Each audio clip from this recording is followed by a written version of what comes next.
Olá, cursistas, sejam muito bem-vindos. É um prazer estar aqui com vocês.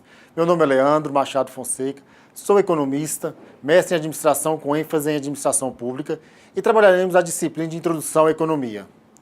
Peço em nossas aulas, vocês estejam munidos de papel e caneta para quando surgir alguma dúvida, vocês anotarem e depois postarem no nosso fórum Tira Dúvidas.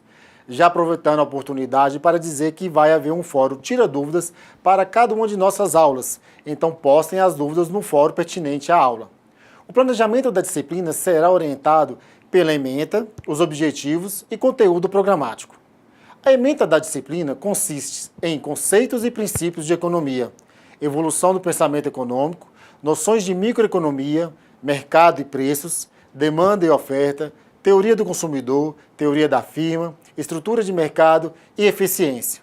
Noções de macroeconomia, determinação da renda e do produto nacional, mercado de bens e serviços e lado monetário.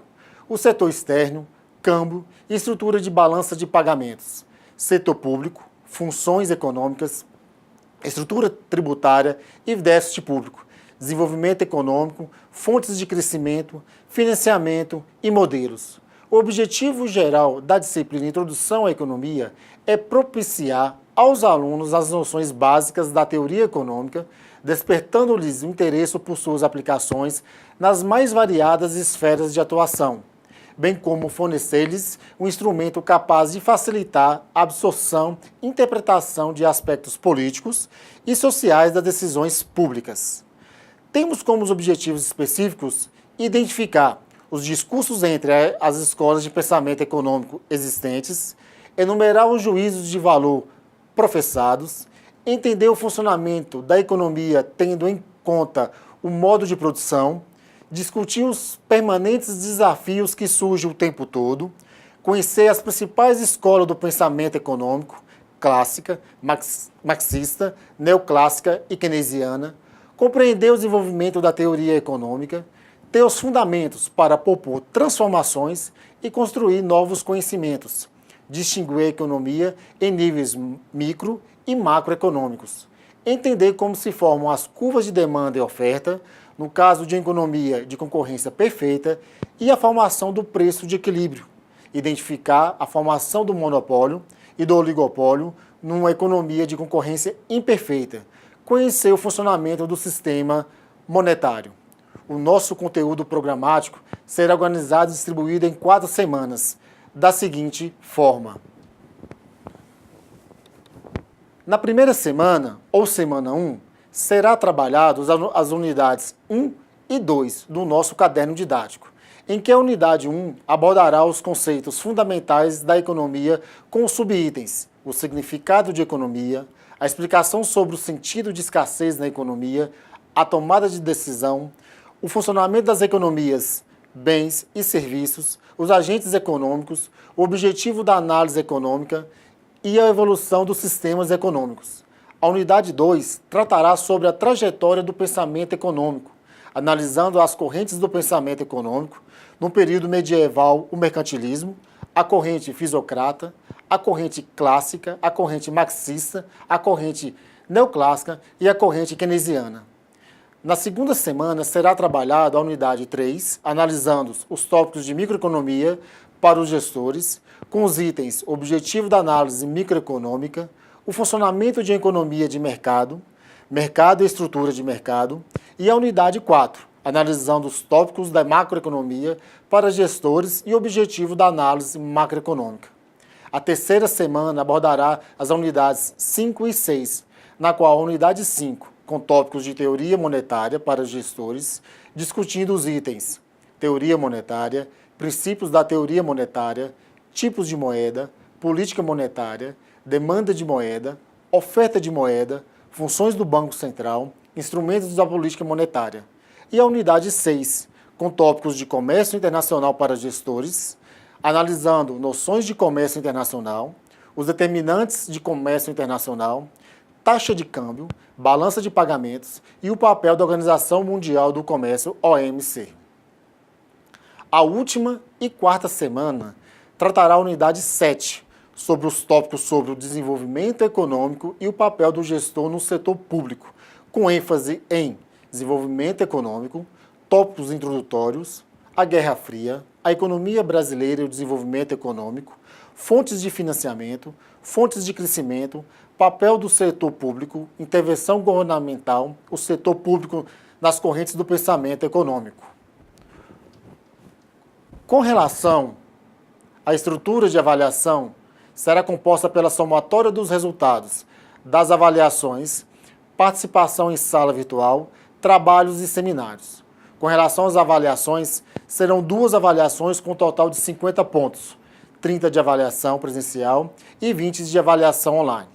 Com relação aos outros 50 pontos, serão distribuídos da seguinte forma: 15 seminário, 5 pontos de atividade colaborativa, 10 pontos de atividade de aprendizagem AA, 10 pontos de fóruns, distribuído em 4 fóruns, e 10 pontos de autoavaliação. Para auxiliar o seminário, vocês farão uma atividade colaborativa no primeiro encontro presencial, onde farão uma pesquisa sobre temas definidos que já estão postados na plataforma, valendo 5 pontos. Este trabalho será em equipe de 5 integrantes, definidos pelo tutor presencial do polo, e que será postado na plataforma, e o arquivo terá o formato de seção.doc.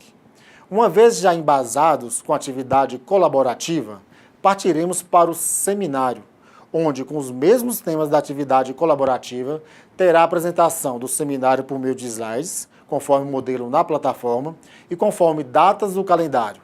Os slides deverão ser postados na plataforma.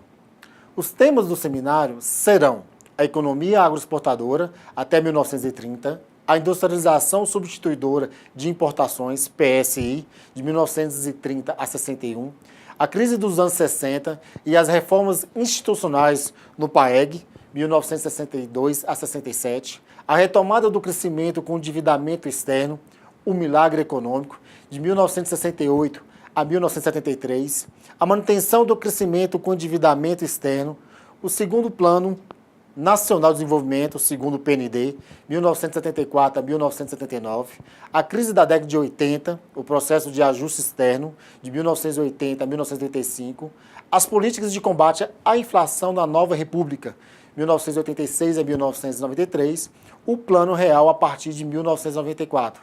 Esse e todo o planejamento da disciplina.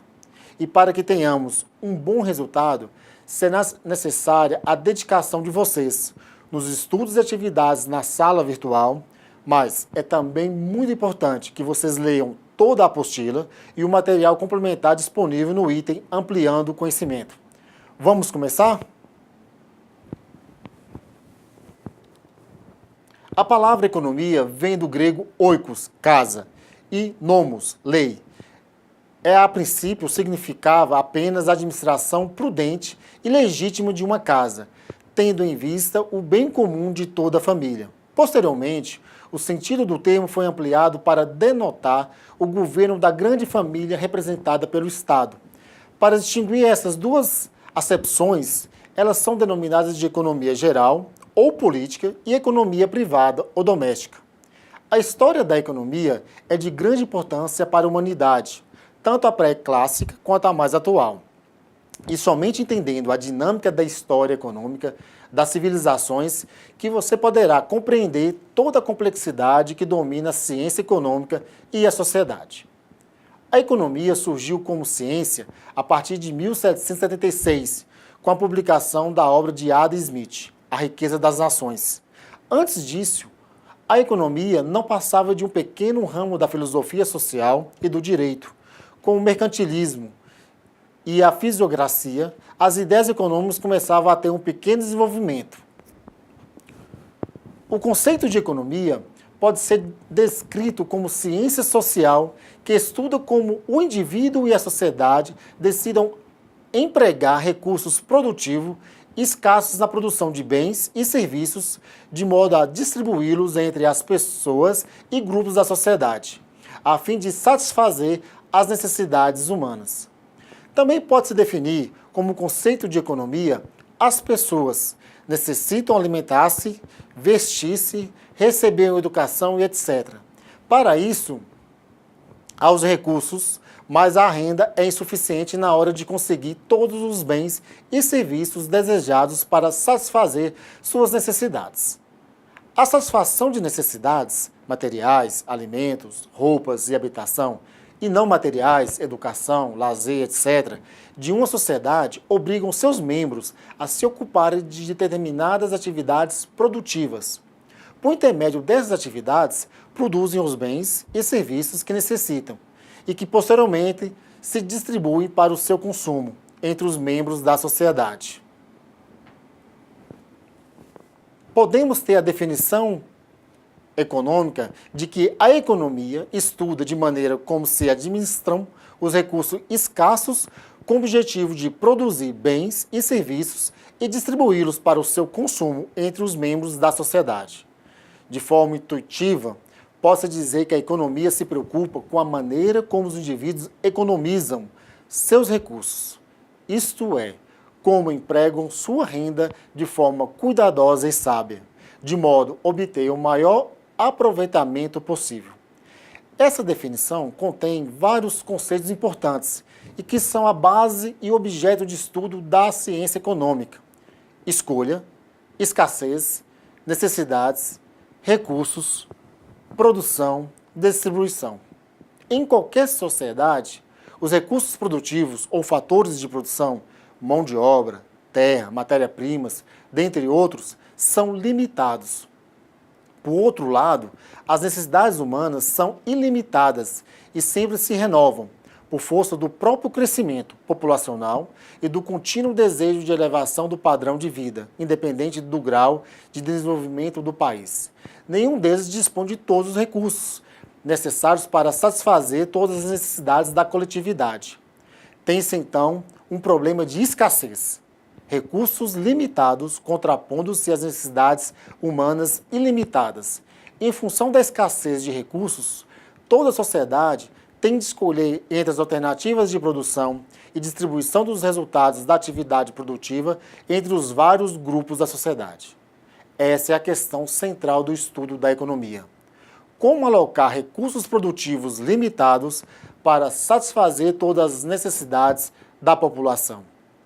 Evidentemente, se os recursos não fossem limitados, ou seja, se não estivesse escassez, não seria necessário estudar questões como inflação, desemprego, crescimento, déficit público, vulnerabilidades externas e outras. Mas a realidade não é assim. A sociedade tem de tomar decisões sobre a melhor utilização de seus recursos, de forma a atender o máximo das necessidades humanas. A questão central do estudo da economia: como alocar recursos produtivos limitados, escassos, para satisfazer a todas as necessidades da população?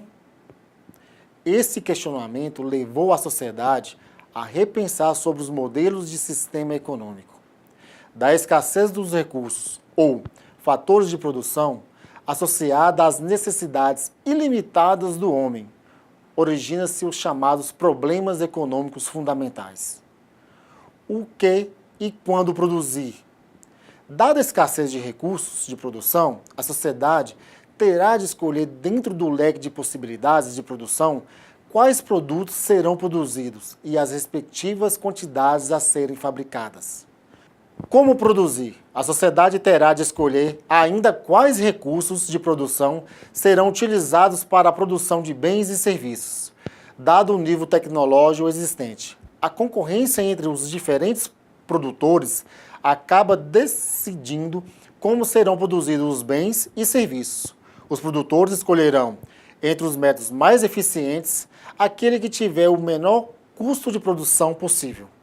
Para quem produzir? A sociedade terá também de decidir como seus membros participarão da distribuição dos resultados de sua produção.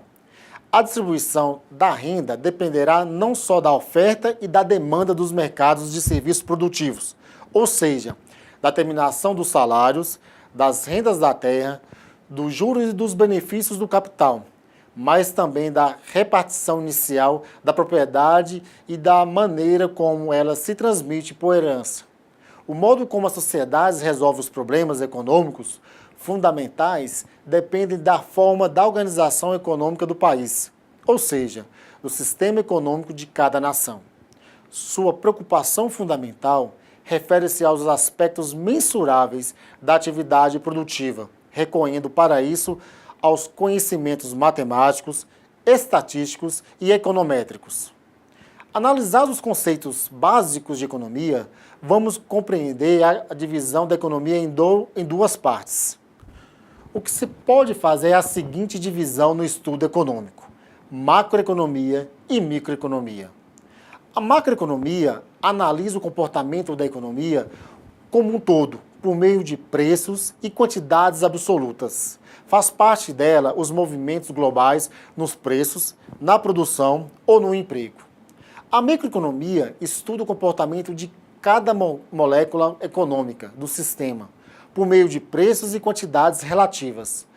Para exemplificar, pode-se citar a análise do funcionamento de empresas. Posteriormente, analisaremos de forma aprofundada na próxima unidade. Repetidas vezes, termos desconhecidos aparecerão em entrevistas e reportagens sobre economia, além de fragmentos de texto. Não permita que esses termos dificultem o seu entendimento da economia, especificamente a economia brasileira, bem como das atualidades do país. Para tirar algumas de suas dúvidas e ampliar o conhecimento, faremos a análise de alguns conhecimentos básicos da economia. O capital é a riqueza utilizada em suas diversas formas, com o objetivo de gerar mais riquezas para seus detentores. Para as empresas, representa o chamado capital social, isto é, o capital inicial que foi subscrito e integralizado por seus sócios, quanto do surgimento da empresa, acrescido ao longo do tempo pela incorporação dos lucros líquidos. Uma empresa de capital aberto, quando se trata de uma sociedade anônima, cujo patrimônio é composto por ações que são negociadas na Bolsa de Valores, por um número relativamente grande de acionistas, cuja identidade não necessariamente é fixa ou mesmo conhecida. Já as empresas de capital fechado possuem um número determinado de sócios, e seu patrimônio não pode ser objeto de negociação em balcão de bolsas de valores. A economia de escala são as economias obtidas quanto da produção de bens em larga escala através da redução nos custos unitários. Inflação, aumento persistente dos preços em um nível generalizado de que resulta uma contínua perda do poder aquisitivo da moeda para a população do país onde ocorre. É um fenômeno monetário perigoso porque a elevação de um preço puxa a de outros. As causas são diversas, mas geralmente resultam ou da emissão sem lastro de moeda, quando o governo precisa de dinheiro para pagar suas dívidas sem que tenha ocorrido um aumento nas dívidas econômicas, ou do reajuste no câmbio, quando o governo é obrigado a desvalorizar sua moeda em relação à outra mais forte, em geral o dólar. No Brasil, há 3 índices de inflação: o IPC, medido pela Fundação do Instituto de Pesquisas Econômicas da Universidade de São Paulo, FIPE, o NPC, do Instituto Brasileiro de Geografia e Estatística, IBGE, e o IGP, Índice Geral de Preços, calculado pela Fundação Getúlio Vargas. A hiperinflação, quando os preços aumentam tanto e tão rápido que todos gastam o dinheiro assim que o recebem. Essa velocidade no consumo se dá devido ao temor de que o dinheiro perca seu valor. A partir daí, a confiança da população na estabilidade da moeda é destruída e busca-se investir em moedas estrangeiras, ouro e imóveis. No Brasil, a hiperinflação registrada foi mais amena. Mesmo assim, chegou a bater os 80% em um único mês, março de 1990. Externalidades, as economias externas.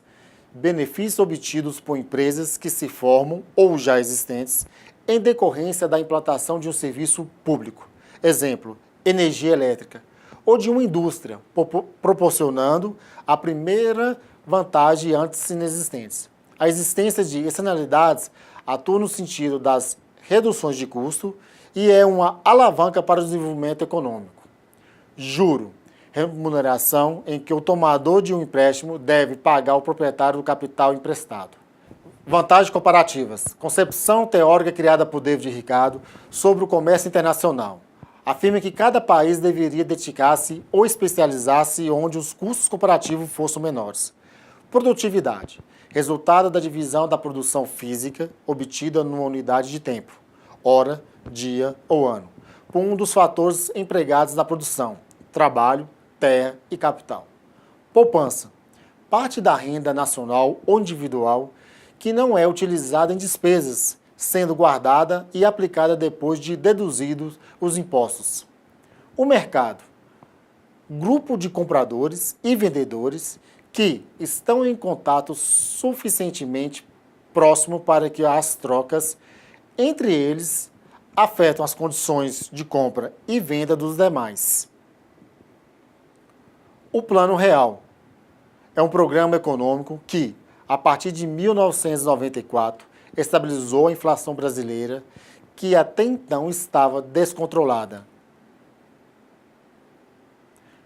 Produto Interno Bruto, o PIB, é a produção de um país que é medida por meio desse indicador, que leva em conta 3 grupos principais: agropecuária, formada por agricultura, extrativismo vegetal e pecuária, indústria, que engloba extrativa mineral, transformação, serviços industriais de utilidade pública e construção serviço.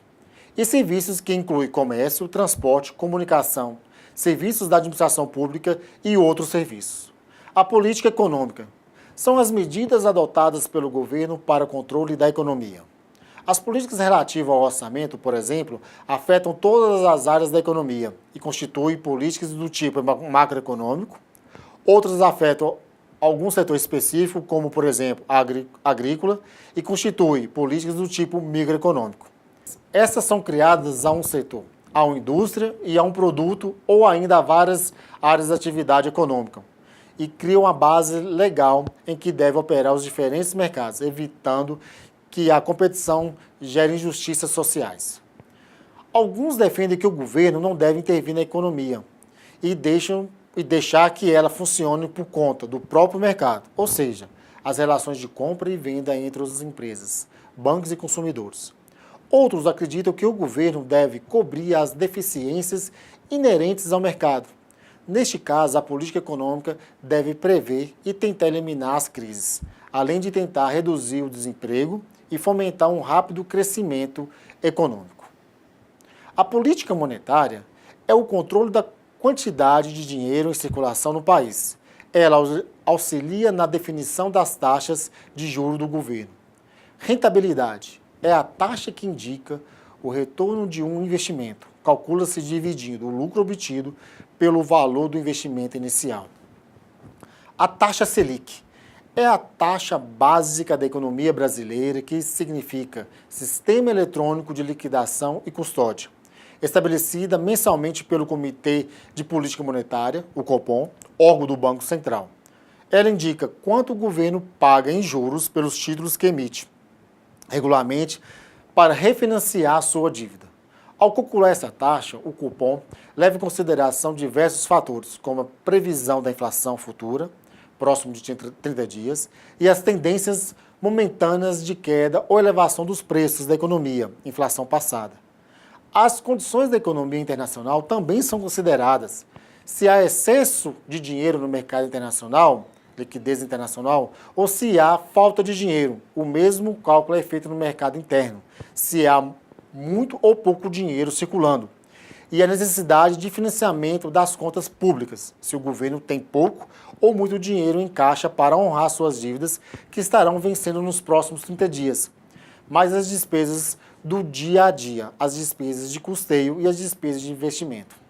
A dívida externa pública é o total da dívida que o governo tem com bancos, empresas ou mesmo pessoas no exterior. A dívida é representada por papéis chamados títulos. Os mais conhecidos títulos brasileiros são os CBONDs, emitidos pelo Tesouro Nacional.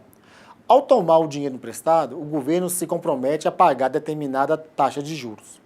A dívida interna é o total da dívida que o governo tem com bancos, empresas ou mesmo pessoas negociada no interior do país.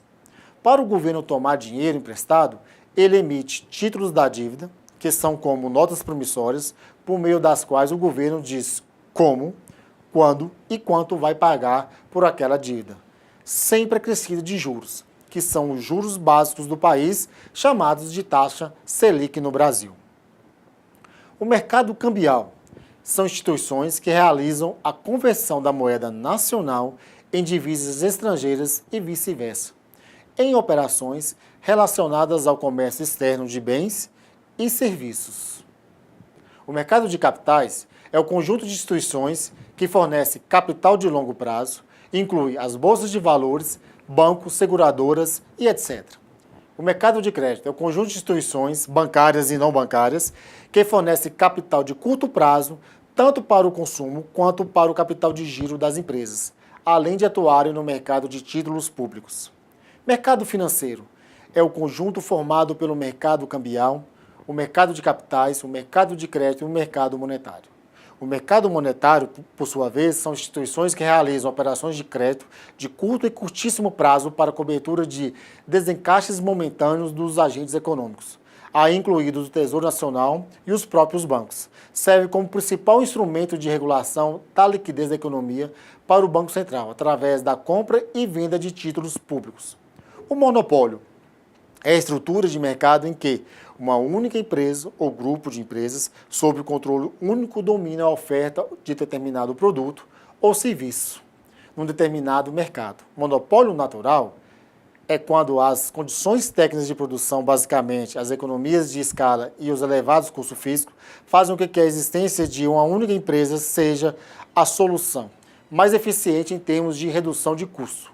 Monopólio legal, quando imposto por regulamentação pública. A evolução dos sistemas econômicos nesses últimos 10 mil anos foi marcada por duas características norteadas de todo o processo. Especialização, sistema de produção, segundo o qual cada indivíduo se concentra em um número limitado de atividades. E troca, dar uma coisa por outra, substituir uma coisa por outra, permutar. Através da especialização e da troca, as nações puderam dispor de maior produção e os padrões de vida foram se elevando. Diante disso, todas as nações passaram a aumentar o grau de especialização e as trocas. As razões pelas quais a especialização e a troca permitem o crescimento da produção podem ser observadas pela capacidade humana de aprender durante a vida. Isso significa que o ser humano possui capacidade de aprender a fazer coisas durante a vida. Diante disso, a especialização torna-o mais hábil para fazer algumas poucas coisas, em vez de ser amador em várias. Uma outra razão que se justifica é pelo tempo necessário para mudar de uma atividade para outra. Quando as pessoas se especializam e com isso passam mais tempo realizando uma só tarefa, há menos perda de tempo decorrente da transmissão entre as tarefas. Percebe-se que, com isso, uma alteração nos níveis de produtividade dessa economia, levando a um crescimento de nível de produção. Uma forma simples de entendermos e visualizarmos como se organiza a economia, como seus participantes integrantes, uns com os outros, como os compradores e consumidores se relacionam entre si e com o governo, e ainda, como a economia interna se relaciona com o setor externo, se expressa através do diagrama do fluxo circular ampliado. Vejamos a figura abaixo. Podemos observar que o diagrama do fluxo circular evidencia visualmente as relações econômicas instituídas e facilita o entendimento no que diz respeito ao funcionamento da economia, utilizando as seguintes categorias: produtores, organizações, consumidores, famílias, governo e o setor externo. Verificamos no diagrama do fluxo circular a existência de relações entre os diversos agentes que compõem o mercado interno e também relação desse mercado com o setor externo, com a presença de pessoas, empresas grandes, médias, pequenas, formais ou informais, e governos municipal, estadual e federal. As relações estabelecidas dão sustentação ao mercado. Isso acontece em quase todos os lugares, e uma relação direta e indireta com o meio ambiente acaba sendo processada. Para pensarmos em produção de bens e serviços, precisamos considerar como elemento básico da análise a questão ambiental. Diante do disposto, podemos dizer que a atual discussão sobre o tema meio ambiente e desenvolvimento econômico reflete a relação contrária que se manifesta, por um lado, diante do modelo de desenvolvimento adotado e os impactos provocados ao meio ambiente, e por outro lado, o que esses impactos ambientais podem provocar no modelo de desenvolvimento. Você sabia que no sistema econômico tudo pode e deve ser avaliado monetariamente? De que modo toda a produção de bens e serviços em economia pode ser transformado em valor medido pelo dinheiro ou pela moeda? Mas como mensurar as atividades econômicas? Mensurar significa quantificar essas relações. Logo, quando as atividades econômicas de um país são mensuradas, a sociedade passa a ter mais clareza do seu processo de desenvolvimento econômico. Acompanhe como se desenvolve o fluxo real e o fluxo monetário da economia. Note que, enquanto o fluxo real procura evidenciar as relações de demanda e oferta existentes no mercado de bens e serviços, o fluxo monetário deixa claro a relação de pagamentos efetuados no mercado de bens e serviços e a remuneração dos fatores de produção. Assim, podemos afirmar que o sistema econômico é o conjunto de relações técnicas, básicas e institucionais que caracterizam a organização econômica de uma sociedade. Independentemente do seu tipo, todo sistema econômico deve, de algum modo, desempenhar três funções básicas. Básicas em economia, determinando o que produzir e em que quantidade. Precisamos definir entre as possibilidades o que é e qual a quantidade a ser produzida, de modo a satisfazer o mais adequadamente a sociedade. Como produzir tais bens e serviços? Devemos definir quem vai ser o responsável pela produção, qual tecnologia a ser empregada, qual o tipo de organização da produção e etc. E para quem produzir? Ou seja, quem será o consumidor? Devemos definir o público-alvo e as maneiras através das quais o produto deverá atingi-lo. Mas como as sociedades resolvem os seus problemas econômicos fundamentais? O que, quanto, como e para quem produzir? A resposta depende da forma da organização econômica. Cada relação entre esses agentes caracteriza um mercado em particular. No campo da microeconomia, podemos analisar o mercado de petróleo, de soja, de mão de obra para o setor financeiro, etc. Enquanto no campo da macroeconomia, podemos destacar o funcionamento do mercado de bens e serviços, mercado de trabalho como um todo, mercado financeiro e mercado cambial. Note que no mundo de hoje, entender de economia é compreender como funcionam os mercados, em suas reais dimensões, problemas e implicações em termos de bem-estar social, econômico e político. Nos auxilia bastante nas tomadas de decisões. O mercado possibilita enxergar outras variáveis, outras relações, que não se encontram apenas no campo da economia. Existem duas formas principais de organização econômica: a economia de mercado, ou descentralizada, a tipo capitalista, e a economia planificada, ou centralizada, tipo socialista. Os países organizam-se dessas duas formas ou possuem algum sistema intermediário entre elas. Outra questão importante que surge na esfera do estudo econômico diz respeito às distinções entre as preocupações macro e microeconômicas.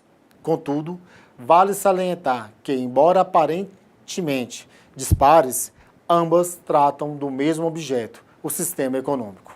A história do pensamento econômico, ou pensamento econômico antigo.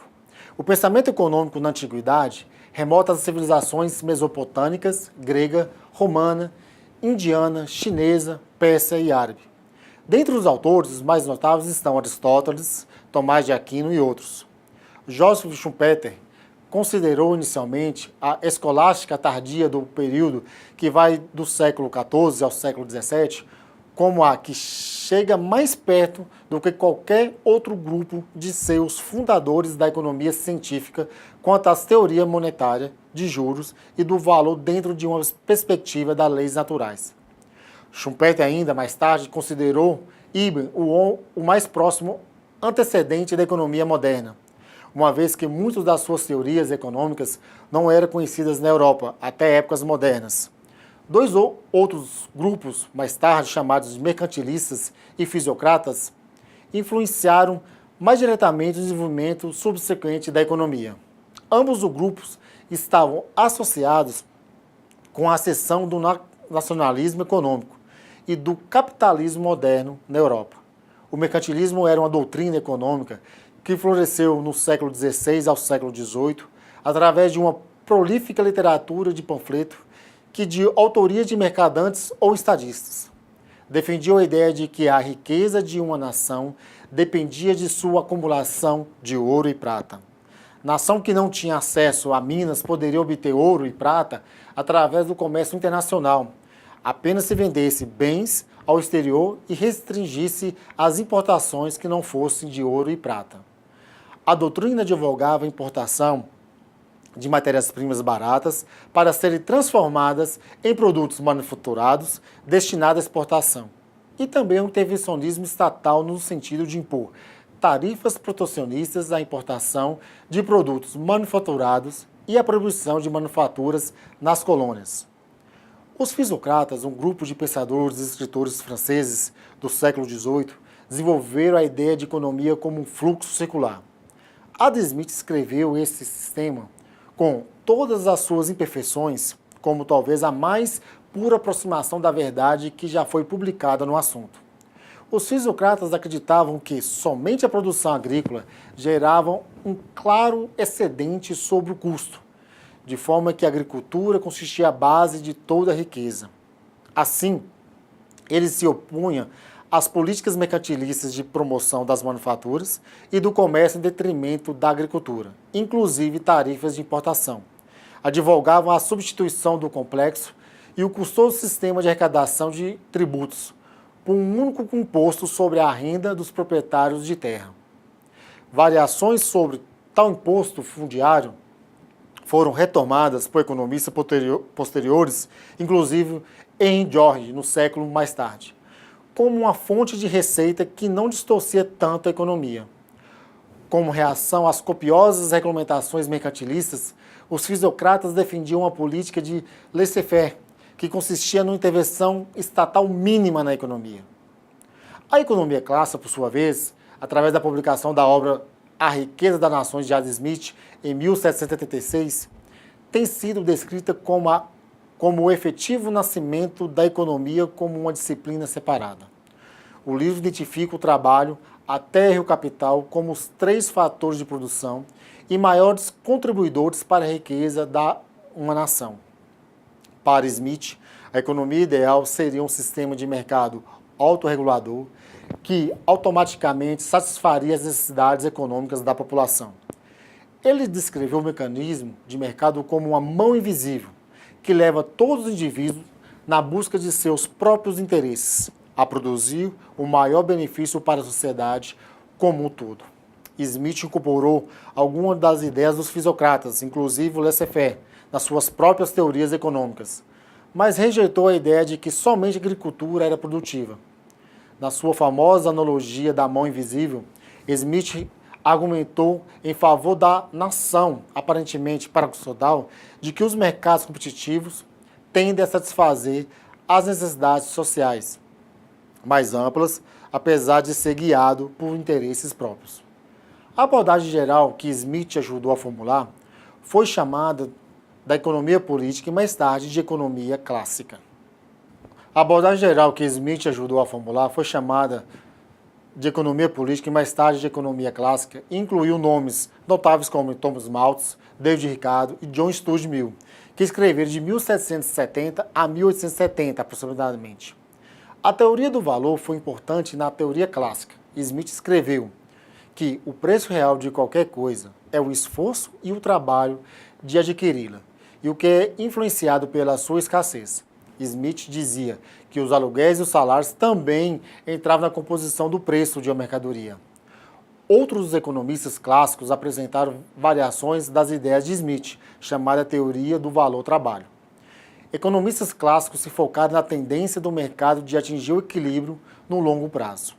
A economia maximiana, ou a economia marxista, mais tarde chamada maximiana também, descendente da economia clássica, em articular da obra de Karl Marx. O primeiro volume da obra-prima de Karl Marx, O Capital, foi publicado em alemão em 1867.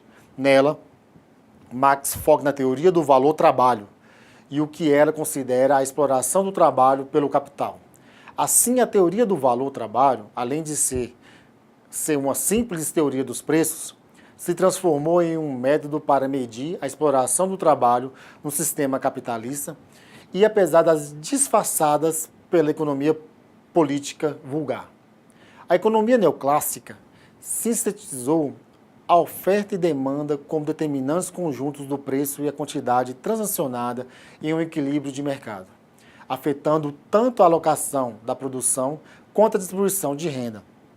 Ela dispensou a teoria do valor-trabalho em favor da teoria do valor-utilidade marginal no lado da demanda, de uma teoria mais geral de discussão do lado da oferta. A economia keynesiana, derivada de John Maynard Keynes, em particular de seu livro A Teoria Geral do Emprego, do Juro e da Moeda, de 1936, que deu início à macroeconomia como campo de estudo distinto. O seu livro foca nos determinantes de renda nacional no curto prazo, em que os preços são relativamente inflexíveis. Keynes tentou explicar com que riqueza de detalhes teóricos porque o alto desemprego poderia não ser autocorrigido devido à baixa demanda efetiva e porque mesmo a flexibilidade dos preços e a política monetária pode não ser suficiente para corrigir a situação. Expressão como revolucionário foram aplicadas ao livro devido ao seu impacto na análise econômica. As discussões fluentes nos primórdios da economia política estavam relacionadas com a riqueza amplamente definida, como na obra de David Hume e Adam Smith. Hume argumentava que o ouro adicional, sem incremento da produção, só servia para aumentar os preços. Smith também descreveu a riqueza real como, não em termos de ouro e prata, como anteriormente, mas como a produção anual do trabalho e da terra da sociedade. Para John Stuart Mill, a economia, como a ciência prática da produção e distribuição de riqueza, essa foi a definição adotada pelo Dicionário de Inglês de Oxford, apesar de não incluir o papel vital do consumo. Para Mill, a riqueza é como o estoque das coisas úteis. Dentro da disciplina, em termos de riqueza, enfatizam a produção e o consumo. Essa definição foi acusada pelos críticos por ser estreita demais, colocando a riqueza à frente do homem. Por exemplo, John Ruskin chamou a economia política de a ciência de ficar rico, incluindo o estudo do homem da atividade humana e do seu bem-estar. Alfred Marshall, no seu livro Princípios da Economia, escreveu: a economia política ou a economia é um estudo da humanidade, nos negócios da vida cotidiana, que examina essa parte do indivíduo e da ação social, que é mais fortemente ligada ao uso dos requisitos materiais para o bem-estar. Paul Samuelson, economista americano, afirma que a economia é uma ciência social que estuda a administração dos recursos escassos entre usos alternativos e fins competitivos. De forma bem clara, quero também lembrar as palavras do professor Antônio Delfim Neto. A economia é a arte de pensar, pois, apesar de ser específico sua área de atuação, a economia relaciona-se com as demais áreas do conhecimento humano.